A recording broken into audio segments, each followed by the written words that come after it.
Welcome back to my YouTube channel. For today's video, ang gagawin natin is mag-unboxing tayo ng retro multifunctional camping lights from Melon PH. Upon the delivery of product, secured ang parcel with bubble wrap kaya hindi kayo mag-worry. And then ito na nga pala i-open natin dito. Ang una natin makikita dito is yung kanyang manual. Nakadalasang din natin to binabasa kaya ngayon is i-tech review natin to para ipakita ko sa inyo kung gaano kaganda itong ating retro camping light na to. Ang nagustuhan ko dito is 3-in-1 siya, yung kanyang retro camping lights as well as meron tong flashlight and then fairy lights. Kayo na nga rin pala dito ang mag-a-assemble ng kanyang handle or yung kanyang hawakan. One available color lang nga pala to, kulay green to Karisbackers itong retro camping light na to. At wala ka nang magagawa, ito lang ang kulay niya, kulay green lang siya. Pero wag kang mag-alala kasi maganda ang kulay nito, parang camouflage green to kapag nasa mga green siya, mga dahon. Maganda ang pagkakulay nito Karisbackers, wala na kayong ibang choice dito kasi ganito lang siya. Ito lang yung available color nito. At magugustuhan nyo dito is para siyang 90s vibes, para kayong ibabalik nito sa mga diunang panahon. Na-affiliate ko na to before and then ngayon kasi is para makita talaga natin and ma-showcase natin kung gaano talaga kaganda itong ating retro camping light na KXK 909 model nga pala to Karisbackers. Sobrang ganda nga nito, para talaga siyang gasera ng mga kapanahonan pa ng mga lola at lola mo. Ang ganda nito, para kang Romeo and Juliet dito Karisbackers. Tapos magugustuhan nyo na rin pala yung kanyang rotatable knob. I-rotate nyo lang to para ma-adjust ang kanyang ilaw.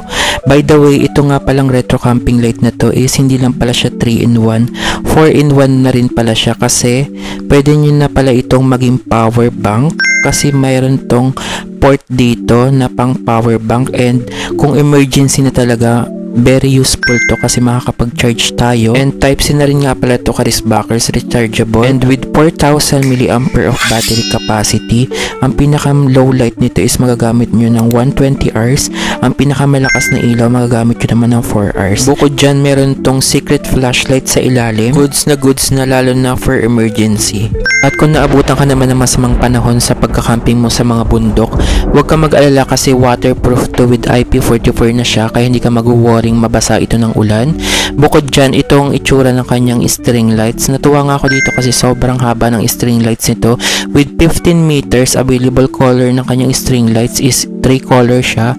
Isang warm, isang red and blue na blinking, and then isang steady na red and blue Karisbackers. Ang available color din ng kanyang string lights is meron siyang 3 modes. Meron siyang warm light, pangalawa is blinking red and blue, meron din siyang steady red and blue. Kaya tatlo yung ilaw ng kanyang string lights na talaga mag-e-enjoy kayo kasi nga nakaka-relax ang mga kulay ng warm nito. Yun namang red and blue is pang decorate, lalong lalo na sa mga tent or kung hindi naman kayo nagka-camping, pwede rin tong gamitin yung mga decoration background lights nyo sa mga content nyo or mga vlog nyo. Kaya napakaganda nitong retro camping light na to kasi 4-in-1 na siya. Meron siyang flashlight, power bank, and then meron na rin siyang string lights as well as yung kanyang lampara design ng kanyang retro camping light. Sobrang haba nito Karisbackers kaya matutuwa rin kayo dito. Napakaganda nitong gawin mga background lights. Meron siyang warm, gantong itsura ng kanyang warm light, and natuwa nga ako dito kasi nga 15 meters talaga to. And huwag kayong mag-alala kapag ibabalik nyo nito sa kanyang lagayan kasi napakadali lang itong ibalik sa kanyang lagayan kasi mayroon na siyang ikutan dito sa mandang ilalim, hawakan. Iikutin nyo lang yan and wala pang isang oras yan is mababalik nyo na yan. Mga ilang minutes lang yan, 15 to 20 minutes mababalik nyo na ulit yan sa ilalim. And ganito naman yung itsura niya kapag ibabalik nyo na ulit siya. Yung pinakang ikutan nito na nakatago is iikutin nyo lang siya ng paganyan. And napakadali na talagang ibalik nito sa lagayan itong kanyang string lights or yung kanyang fairy lights. And magugustuhan nyo nga rin pala to kasi nakakaset siya ng moods. Ang ganda nito pang mga background light, pwede siya sa indoor and outdoor use. Kaya hindi lang to basta sa mga camping lights, magagamit nyo na rin to sa mga bahay. Kung kayo naman is inabutan ng mga ano sa Christmas, pwede nyo siyang gawing decoration din sa Christmas tree nyo. Kaya marami kayo mapapaggamitan itong kanyang string lights or yung fairy lights niya. Magugustuhan nyo yung fairy lights niya kasi hindi lang to available ang warm color. Available dito yung iba't ibang mga kulay.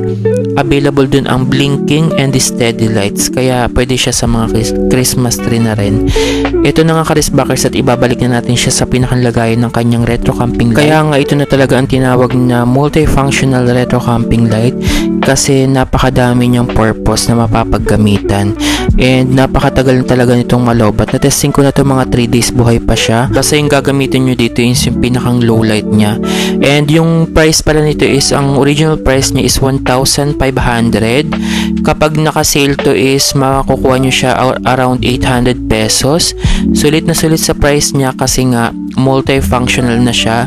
Pwede nyo siyang gawing power bank, pwede nyo siyang gawing flashlight, string lights, and yung kanyang retro camping light na Gasera style. Kaya 4-in-1 multifunctional talaga itong retro camping light from Melon PH. Yung kanyang Gasera type, yung retro camping lights niya, available dun ang warm and white light. Pwede nyo pagsamahin yung white and warm light. Yun yung pinakang malakas na tumatagal siya ng 4 hours. And then yung kung mahina na warm lang, tatagal siya ng 120 hours. Kaya napakaganda talaga nito. Bukod dyan, meron na siyang IP44 waterproof na reliable kahit umuulan. Kaya magugustuhan nyo talaga with built-in power bank. Pwede tayo makapag-charge ng gadget on the go, lalong-lalo na kung nasa bundok na tayo, nagka-camping na tayo, is na lobat ang mga cellphone natin, magagamit natin ang kanyang built-in power bank. Kaya magugustuhan nyo talaga to kasi napakaganda niya. At patapos na nga rin pala natin mabalik yung kanyang fairy lights. Ito yung pinakang lock niya or pinakang malalagay hanggang dulo. Ayan, ganyan siya. Tapos pag binalik nyo na yung kanyang string lights, patayin nyo na rin yung ilaw nun sa ilalim. Meron button sa ilalim nito para mapatay nyo yung kanyang fairy lights. Tapos magugustuhan nyo yung kanyang rotatable knob na ma-adjust nyo sa pinakang mahinang mahina and then pinakang malakas na malakas. Kaya yun ang magugustuhan nyo, hindi ikot-ikot lang siya. Maganda rin yung pagka-warm light nito kasi hindi siya lapitin ng mga insekto like mga gamo-gamo and mga lamok. Kaya maganda ito sa mga outdoor activity, itong ating retro camping lights, kasi hindi siya masyadong lalapitan kayo dito ng mga insekto. And ito na nga, ganito ng itsurahan niya kapag ina-adjust natin. Ganito siya. Ipapakita ko ito, nag-video rin ako dito ng gabi para makita niyo yung actual ng kanyang liwanag. Ngayon kasi is umaga pa, tinesting natin ito ng umaga, pero as you can see talagang maliwanag talaga yung ilaw niya. And sa rotatable knob nakalagay ang max and off para ma-adjust nyo siya ng ganyan. Makita nyo kung nasaan na kayo. Ma-adjust nyo yung kanyang warm light to white light. Pwede na ang combination yung dalawang color. And ito nga, tuwan-tuwa nga tayo dito sa ating retro camping light. Iti-testing natin ito mamayang gabi. As much as possible, ipapakita ko sa inyo yung mga kulay niya kapag gabi. Kasi napakaganda nito talagang. Ito yung pinakang nire-recommend ko kapag magka-camping kayo. Kasi nga, very handy. Hindi man masyadong mabigat. And bukod dyan, waterproof na talaga siya. Kaya, pwede mabasa. Kasi yung kanyang mga port sa ilalim is naka-rubberized na rin yun. Kaya hindi mapapasukan ng mga tubig. Kaya maganda na rin to sa mga outing. And dustproof na rin nga pala siya. Kasi nga, naka-rubberized na rin to. Kaya hindi mapapasukan din ng mga alikabok or mga buhangin kahit na nasa mga outing na tayo. Ito yung kanyang string lights. Kapag ibabalik nyo siya, i-flip nyo lang siya ng ganyan and then i-rotate para kung ilalabas natin ng kanyang string lights. Available ang kanyang flashlight sa bright light. Pangalawa is ang kanyang low light. Pangatlo naman ang blinking lights or yung kanyang emergency light. Kapag hihingi tayo ng mga tulong, meron siya mga blinking lights na rin dito sa ilalim. Kaya magugustuhan nyo to kasi nga may pa-secret flashlight pa siya dito sa ilalim. Built-in na siya with 3 modes na kulay na yung kanyang ilaw. Ayan, ganyan siya kapag yung blinking lights or hahanap tayo ng attention, nasa emergency na tayo, is meron siyang blinking lights. Kaya talaga napaka useful nitong ating multifunctional retro camping light from Melon PH. And hanggang ngayon nga is tuwan-tuwa pa rin ako dito kasi nga nagustuhan ko yung design niya, ang kanyang lampara design. Ganyan siya ka-Riskbackers kapag may hahanapin kayo or pupunta kayo sa mga bukiran, maglalakad kayo sa dilim, sa pilapilan, ganyan. Napakaganda talaga nitong ating retro camping lights ito.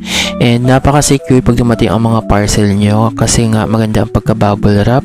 Makapal ang bubble wrap nito kaya hindi kayo mamproblema kapag darating sa bahay nyo, hindi siya madadamage. Ito na ang itsurahan natin dito ka-Riskbackers. And mamaya is ipapakita ko rin sa inyo yung kanyang ilaw kapag gabi naman. At ito na nga ang kanyang low lights kapag madilim ang ating retro camping lights. And ganito namang itsura nyo kapag maghahanap na kayo sa dilim dito. Ganyan ang itsura niyan. Yung kanyang low lights is maliwanag na rin talaga. And magugustuhan nyo siya. Ganito naman kapag maglalakad na kayo kunyari sa mga sa dilim, ayan, ganyan siya. Napakaliwanag talaga nito and pwede nyo siyang isabit ng ganyan. And kung maiwan nyo to kahit na naulan is okay lang since waterproof na siya. Maganda to i-design sa mga bahay talaga, lalong-lalo na sobrang dilim sa inyo. Maganda nyo siyang maging ilaw. And sa mga kwarto, maganda rin siya. And magugustuhan nyo rin pala yung pagka-warm light nga nito kasi nga hindi siya masyadong dapuin ng mga insekto or hindi kayo lalapitan ng mga insekto dito. Kasi kung mapapansin nyo yung mga white light, yun yung umaagaw attention sa mga insekto. And ganito naman siya kapag hawakan nyo na, kunyari may hahanapin na kayo. Ganito siya kaganda. Then ito naman yung kanyang low light or yung pinakamahinang white light niya. Ganito yung kanyang ilaw. Kaya napakaganda nito kasi i-rotate nyo na lang ganyan, napapahinaan, napapalakasan. And ayan siya, napakaganda talaga nitong ating retro camping light na to kasi na-rotate lang siya. Ganito siya kapag may hanapin na kayo. Ganito naman siya kapag nasa malayo tayo. Ayan, ganyan ang style niya. And kung mapapansin nyo sa video na to, yung mga ilaw sa mga poste is pinupuntahan ng mga gamo-gamo. Itong ating warm light, hindi siya pinupuntahan ng mga gamo-gamo.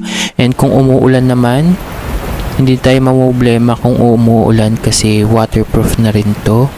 Kaya ox na to, lalo-lalo na sa mga magbubundok dyan or magka-camping. Napakaganda. And ito naman yung kanyang itsura ng kanyang fairy lights. Ang kulay nito is warm light. Ganyan yung kanyang itsura kapag gabi. Bali 15 meters yan. Hindi natin nilabas yung 15 meters. Ganyan lang siya. Pinakita ko lang sa inyo yung ilaw nito. Ito naman yung blinking niya na iba't ibang kulay. Tatlong kulay pala yung kulay nito. Green, blue, and red. Ayan yung tatlong kulay niya.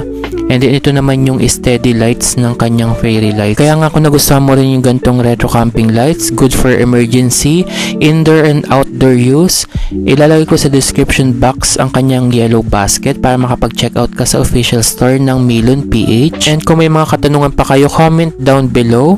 And don't forget to subscribe kung bago ka pa lang sa aking YouTube channel. And please click the notification below para lagi kang updated sa mga bago kong vlog. Ayun lang.